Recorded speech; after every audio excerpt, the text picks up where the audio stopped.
Bonus Land. Welcome to Bonus Land. Welcome to Bonus Land. Number one. First thing in Bonus Land. What do we want to cover first? The pit bulls? Gay Dave Rubin, probably. Gay Dave Rubin? Yeah. Okay, let's go right into it. Dave Rubin and his buddy acquired 2 babies. That's what I've been saying because I have said that the whole time. It's like Grimes and Elon Musk acquired a baby. Don Lemon acquired a baby with his little buddy. Yeah. And now it's a conservative, and I have to say the same thing. They've acquired 2 babies. They've acquired 2 babies. With the help of someone else's womb for a monetary sum. Which is some, what's it called? Handmaid's Tale shit. Had some Handmaid's Tale shit. Yeah. And a lot of people are getting into some controversy. Some people are congratulating Dave Rubin. Some people are like, why are people congratulating him? People are mad. Legally, he was allowed to acquire these babies. Yep. Morally, I'm not a huge fan of it. If it was him adopting some kids from the foster system, I would be like, okay, I get it. That that can be a good thing. That's high road for sure. That's high road.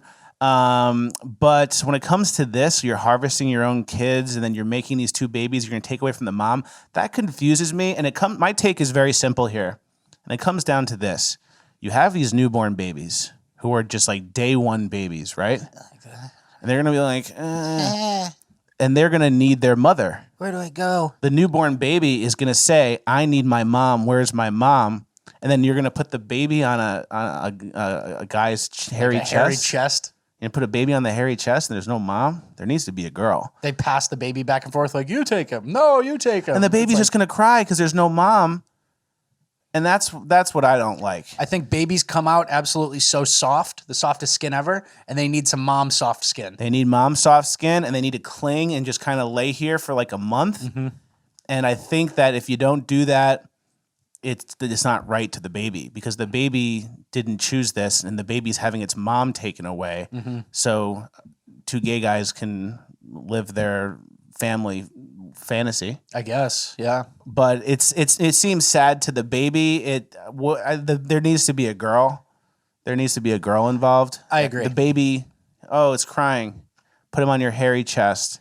I don't think that's right. And it's one of those things where very simple. My take is very simple. Yeah, it needs the baby needs a mommy. It needs a girl. And if the mom dies in childbirth or something, that's very sad. Mm-hmm. And so the thing is, I agree that like legally and like libertarian mindedly, 2 adults can agree to a decision like this, like handshake, 100K for my womb, 100K, done deal. But when the conservatives get into it, morally, doesn't really sit right with me. Yeah, morally, I'm not a fan. Legally, it is legally allowed. Mm-hmm. And that's the line. There needs to be a girl because the baby wants mom, and if you take the mom away to do gay stuff, it doesn't make much sense to me. Yeah. Disrespecting our veterans. That's disrespecting our veterans right there. That's they fought for that baby to have a mommy. They fought for that baby to have a family and a mom. And it's very disrespectful to our veterans. We had like this ongoing joke in our crew. Whenever someone's doing something or if someone's like yelling at a bar, I don't like when people yell. So I kind of just like imagine this scenario where someone's yelling at a bar or saying something and you have to kind of do something to stop it. And you go, hey, your behavior is very disrespectful to our veterans who served this country. Veterans. Not have you disrespecting the bar like this. It's very disrespectful to our veterans. Yep. Moving on, did we cover that enough? I think our point is fair. Our take is we're mostly on the side of the not really congratulating them. Yeah, I didn't say anything. You have a legal right to do it. I have a legal right to not say anything great about it. I know Dave Rubin. I've met him. He's nice. I think he likes me. Not after this take, probably. But I don't know. You shouldn't be mad. It's just Dave. Show me the supple woman body this baby's gonna be on, and then I'll be like, all right, cool. Baby's going like this, trying to suck on Dave Rubin's nip. Yeah, not good. So don't. Yeah, you're just being gay to act out. Taking it to the next level, Dave. You're not even gay. You need to find a woman, Dave. You've been acting out. You're not even gay. You can just find a girl that kind of is a little different that matches you. The whole gay thing is the jig is up. The gay thing, you've had your fun. Yeah, time to get serious. Disrespecting our veterans. All right, this is a joke. This is all a joke. Bonus land jokes. It's bonus land jokes.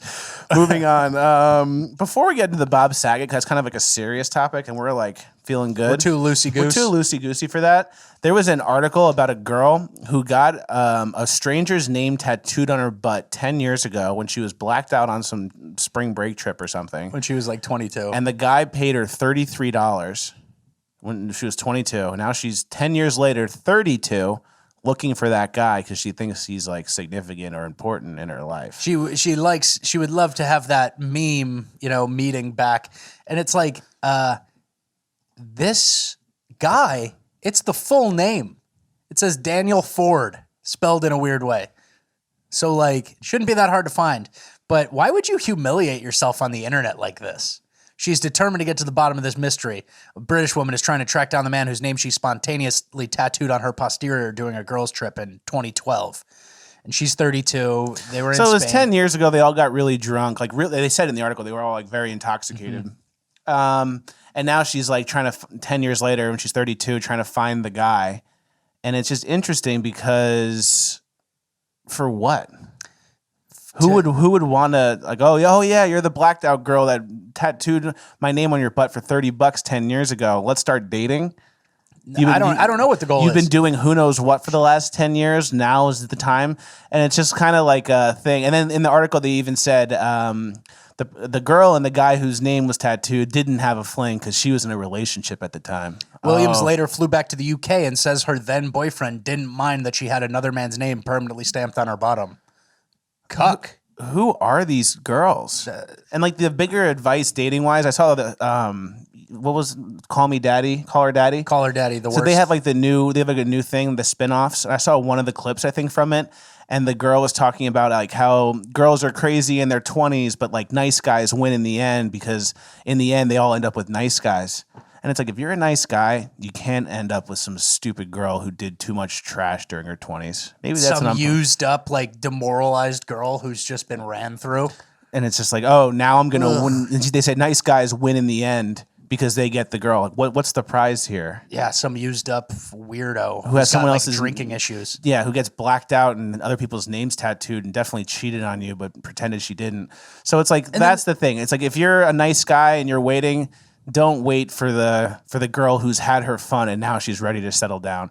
Find a nice, modest girl who hasn't done much yet. Yeah, don't bail someone out after a life of terrible decisions in your 20s like those girls. Learn from Kanye and the old saying, you can't turn a hoe into a housewife. That doesn't come from nothing.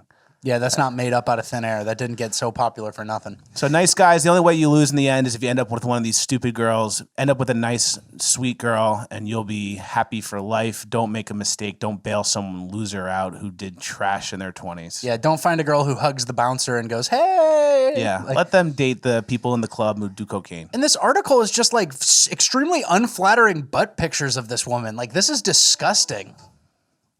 So really humiliating shit, and I think people will do anything for a little bit of attention, including humiliate themselves. Yeah, I was the blacked out 22-year-old who got your name tattooed. Like, what are you up to? I'm 32 now and ready to settle down. Cease and desist. Do not contact me. Yeah, I can't believe you did that. You're a joke. Yeah, you were an idiot for that. I have 3 kids. Don't contact me, and don't talk to my wife. Yeah. So, yeah, that's pathetic. And the only thing more pathetic would be to wife one of these girls up, guys. So if you're a guy, don't. And if you're a girl who's like that, you're not, because those girls don't watch this show, I don't think. Certainly don't. We have a nice conservative audience that's at least within the ballpark of normal acting. Yep. So, yeah, moving on. The Pitbull people are coming for me again. Mike Lerner from the Mike and Gina podcast, friends of the show, he's been calling me out. He posted this to his story or to his page. Insert it after. So we got some people coming for me from What my. does it say? Do you want to like tell me? Do I need to know? Or It just says, "Fuck us, you talk shit on Pitbulls." So some people are coming for me saying I'm talking too much shit on Pitbulls. My response to that is, look at this video we found of a Pitbull attacking a golden retriever. Nice American dog. Pure Americana, classic American dog. And he's just thrashing him. And it's some stupid girl owner, which is Kicking what the I always ribs. say. dog's all fucked up. The dog's blood everywhere. And there's some stupid girl owner who's standing off to the side. The one girl who leaves in front of the screen, She's saying, "Do you have pepper? Do you have pepper?" It's like I saw a YouTube trick where they put pepper on the dog's nose. yeah. You're just looking for an excuse to exit stage right. I'm going to look for Pepper. I'll be right back. Good luck, everyone else. So this dog absolutely thrashes the other dog, and then some girl scared owner. And at the end, the guy's like, "Take your dog back," and the girl's just like, and like is scared. Yeah. And that's the problem. The girl doesn't even want to claim the dog. She's like, I don't know what just happened. My little beast just turned into a real monster. Yeah, exactly. So if you have a pit bull and you're mad about this, I'm sure your pit bull is great, but there's too many of those out there in my mind. There's too many of those. There's too many times that there's a girl who has a pit bull that's a problematic pit bull, and they think they can handle it. And the problem in my mind is the dog thinks it's the girl's boyfriend. The dog thinks it's in charge. And it's in charge. Like, oh, this lady kind of pulls me around, but it's my house. Anyone comes, anyone tries to mess with her, and it's like the dog thinks he's dating you, and he thinks he's the alpha, and he is. And because you can't stop him. And you can't stop him. And this is what happens. So it makes me think, it's like we talked about, how you just shoot it with a gun, concealed carry would solve that. Yeah. But in a city like this, you probably can't have a gun. You'd get in trouble for shooting in in a city. What if you pull out a knife and went up to that dog and just cut its throat? Then people would look at you like, holy shit, what's this Rambo doing? Like, you see the dog attacking a dog, and everyone's like, oh my God. And then someone goes over and cuts the pit bull's throat, and it's like, oh my God. Like, it takes it to the next one. And then Batman comes out and goes, slit throater, and he beats your ass. But oh man. So, like, who knows what you even do? We need like a pit bull murder device that's only, it's like a little cattle prod or something. Cattle prod that runs down your sleeve, and if the pit bull's getting out of line, you go, ding! And then it goes. So pit bull turns off. We need one of those for sure. I'm never going to back down my pit bull views. Guys, it's very obvious. It's a problematic breed. There's too many of them. You can say, though, I have sweet ones and there's good ones, and there are. But there's too many bad ones that were bred to be dangerous in backyards, not properly fighting, then just released into our pound system and to forfeited over. And then some girl in Brooklyn thinks she's being cool, and she gets it, and she gets smoked. And she gets her lip bitten off. Or her whole face, exactly. Her whole face bitten off. And what happened? Oh, I shouldn't generalize. All right, well, but if I was gonna, what would I generalize? Pit bulls are bad. Yep. Last but not least, Bob Saget, who mysteriously died, was found dead. This will be a little bit of a conspiracy corner. Bob Saget was found dead in his hotel room. They released the photos of his hotel room. And the story is, and here's the photos. There's no blood anywhere. There's no sign of struggle in the apartment. And the theory is he hit his head on the cushioned headboard, and it fractured his skull and face a bunch of times. Which caused the fatal brain bleed. Yeah. That looks cozy to me. Which is weird that this room just has a dead, bashed-in body in it, and there's no bashy. And then Bob Saget also, weeks before his death, said, oh, you're going to find me dead in the bed one day, and that's just going to be it. And everyone kind of was like, oh, that's weird. Like, what was that? And kind of ignored it. But now it makes sense. And if we go the same conspiracy route that we went with Jussie Smollett, where it was like, oh, I'm suicidal, I'm innocent because a high-up person forced me to do this, I'm a patsy, it's kind of similar in my mind where it's like maybe Bob Saget crossed a line for the deep state cabal people, and he knows he's dead and in trouble. And then he's like, well, they're just going to find me dead in bed one day because that's how they go about killing their opponents and people they're up against that they're murdering. So Bob Saget saying, I'm going to be found dead in my bed. I think he kind of just knows the way they go about disposing of their bodies and opponents. So who do you think, who is after Bobby? I don't know. After Bob Saget? I don't know fully who's after. But I'm sure Bob Saget has info on people or knows how the game works or has been around enough to know. Went to a couple sex parties where someone who's now going to the Supreme Court was at, or something like that's that. Me just tying. Something like that. Or he's been around enough people who have done enough bad stuff, if not himself, where he knows where some bodies are buried and maybe some things are, coming to light, and he was a loose end and he knows he's a loose end, and then he's like, they're just going to put, it would be like saying, oh, they're going to hang me on my doorknob one day and it'll be a suicide. And then because that's what they do. They hang you on the doorknob with the red handkerchief. So that's kind of my theory. Smart. Let's see how it goes and develops. Let's see what other pieces of thread we can pull out here. Yep. And then bonus land, we're going to show you guys a sneak peek. We have a little bit of a bonus clip. We're just working on this. It's like a random edit from the summer. We were putting together this bit where I'm running from the guys on the jet ski, and we're going to blow up a bridge. It's stupid, but this is what we've been editing up the last few days. Check this out. We need to get to the bridge!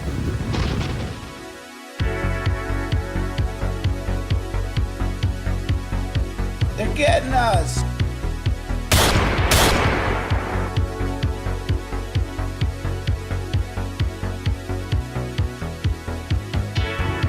Blow it. So yeah, expect to see that in the show probably next week or something. So Fleckus does have an action movie in the pipeline. We do have an action movie in the pipeline the whole time. Lied to you all. Blow it. I want to see you do your own stunts. We had to re-record all that audio, so it doesn't even match my lips because it was so loud in the boat that day. And we didn't go out in the boat to shoot that. It wasn't like a stupid production waste of money. We just shot that. Cost $4,000 to get a shitty 3-minute clip. It's like we rented a boat and we wasted all the gas. We were just going fishing one day and we just wasted time and shot some funny bits. Yeah. So that's what we're up to. If you ever are in a cool location, you have to shoot some bits. Yeah. If you guys also, since you're the Patreon people, if you could like show that you're watching the show in a cool spot and tag me on your Instagram story, we'll download it and put it in the show. We need people to watch the show in cool places. It's very important. Well, that's the end of Bonus Land. That's it. That's a very solid episode all around. Thank you guys for watching. Like, share, subscribe, all the good stuff you already are. We appreciate that very much. Thank you for watching Bonus Land. We will see you next week.